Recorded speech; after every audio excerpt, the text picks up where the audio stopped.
মেহমান আসলে আর দেরি নয়, একদম চটজলদি তৈরি করতে পারবো এই নাস্তাটি।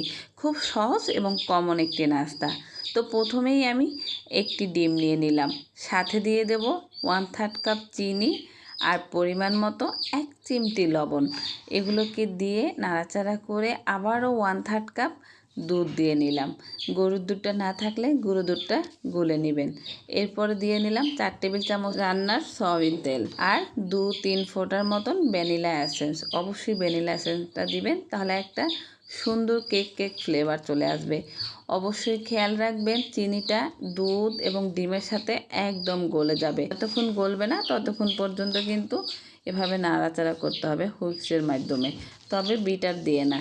এরপর আমি চেলে রাখা ময়দা দিয়ে দিলাম 1 কাপ। 1 কাপ পুরোটা দেইনি, কিছু রেখে দিয়েছি। আমি সাথে আরও হাফ কাপ মিক্সড করলাম। টোটাল 1.5 কাপ ময়দা দিয়েছি। সুন্দর করে একই সার্কেলে বারবার ঘুরিয়ে নেব। এবার মিক্সড হয়ে গেল। তারপরে সবার শেষে দিব হাফ চামচের থেকে একটু কম বেকিং পাউডার। প্যানকেকের ভিতরে বেকিং পাউডারটা একটু পরিমাণ থেকে বাড়িয়ে দিতে হয়, তাহলে একটু ফ্লাফি ভাব চলে আসে। এবার খুবই গুরুত্বপূর্ণ টিপস, বেকিং পাউডারটা সবার শেষে দিব এবং এইভাবে আলতো হাতে উপর থেকে উপরে ঘুরিয়ে এভাবে ফ্লাফি ভাব নিব। নিজেই বুঝতে পারবেন যে জিনিসটা হালকা হয়ে গেছে। ঠিক সেই সার্কেলে ঘুরিয়ে নেব। এতে খুব সফট এবং ভিতরে অনেক ছিদ্র বিশিষ্ট হবে এই নিয়মটা মেনে চললে। ব্যাস, আমার একদম ব্যাটারটি পারফেক্টভাবে তৈরি করে নিলাম। এবার একটি প্যান গরম করে দিয়েছি এবং মেজারমেন্ট কাপের একটা কাপ নিয়েছি, যাতে সবগুলো প্যানকেকগুলো এক পরিমাপ করে নেব। আপনারা একটি গোল চামচও নিতে পারেন। এই তো হালকা মিডিয়াম এবং লো আঁচে এভাবে দিয়ে নেব। আপনাকে গোল করতে হবে না, এটা ব্যাটারটি সারার পর একা গোল শেপ হয়ে যাবে। ভিডিওতে অবশ্যই লক্ষ্য করছেন কি সুন্দর মাশাআল্লাহ ফুলে উঠেছে। তারপর এভাবে হালকা একটু উল্টিয়ে দেব, পিছন সাইডটা হালকা একটু দাগ লাগাবো, এতে কালারটা বেশ সুন্দর আসবে। অবশ্যই এটা দেওয়ার সাথে উঠে যাবে, আপনি উল্টিয়ে পাল্টিয়ে কালারটা দেখে তারপর উল্টাবেন।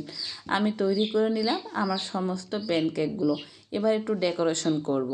লাগছে আমার 2 টেবিল চামচ গুঁড়া দুধ এবং 3 টেবিল চামচ আইসিং সুগার, মানে চিনিটাকে গুঁড়ো করে নিয়েছি। এবার এপিট ওপিট সুন্দর করে মিশিয়ে নেব। খেতে গুঁড়া দুধের যে কি অসাধারণ একটা ফ্লেভার আসবে এবং হালকা একটা ফ্লেভার এবং খেতে একটা মিষ্টি ভাব চলে আসবে। এটা স্কিপ করতে পারেন, তবে এটা খেতে অনেক ভালো লাগে। আবার আপনারা সবগুলোকে সুন্দর করে সাজিয়ে মধু দিয়ে সুন্দর করে ডেকোরেশন করে নিতে পারেন, তাতেও খেতে খুব ভালো লাগে। তৈরি করে নিলাম আবার প্যানকেক। খুবই সহজে মেহমান আসলে চটজলদি গল্প করতেই তৈরি করে নিতে পারবেন। আসুন একটি ভেঙে দেখাই।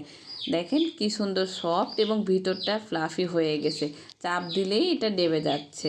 তো ভিডিওটি ভালো লাগলে অবশ্যই যে কোনো সময় সকালে বাচ্চাদের টিফিন এবং মেহমানের জন্য কিন্তু খুব অল্প সময় তৈরি করা যায়। আর সাথে আমি একটু লেবু পাতা দিয়ে রং চা খেয়ে নিলাম। দুঃখিত, ভিডিও করার সময় আমার মেয়েরা ছোট্ট একটা মুরগির বাচ্চা আনছিল, ও অনেক ডাকাডাকি করতেছিল, সেই জন্য এরকম একটু শব্দ হচ্ছিল, তার জন্য আমি একদমই দুঃখিত।